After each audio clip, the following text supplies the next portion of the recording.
Firma Eneco Krby s.r.o. působí na našem trhu od roku 1990. Byla jednou z prvních v České republice, která začala vyrábět zahradní grily. Po celou dobu patří mezi nejúspěšnější firmy v tomto oboru.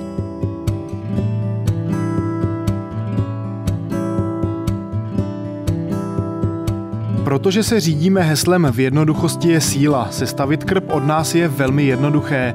Co je důležité, základní deska musí být položena na zpevněné rovné ploše. A pak už jen skládáte, lepíte, skládáte, lepíte, skládáte a lepíte. K lepení používejte flexibilní lepidlo na lepení dlaždic, které dostanete v každých stavebninách.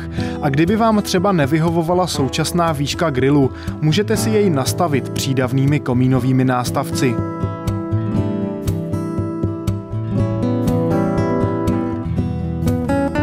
K zapálení grilu používejte jen dřevěné třísky nebo tekuté či pevné podpalovače.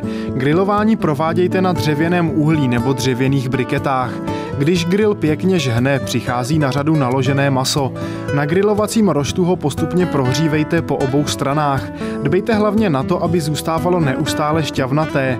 A když dostanete chuť na kuře, použijte ke grilování grilovací jehlu.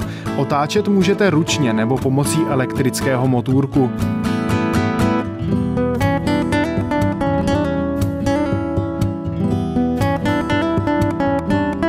K uzení potřebujete mírně teplý kouř, ke kterému vám nejlépe pomůže tvrdé listnaté dřevo zbavené kůry. Z grilovacího prostoru vyjměte střední šamotovou destičku. Přídavným krycím plechem zakryjte grilovací prostor. V dolním plechovém topeništi rozdělejte mírný oheň. Do prostoru udírny zavěste pokrm určený k uzení a to může začít. Přejeme vám mnoho gastronomických i jiných příjemných prožitků s našimi krby.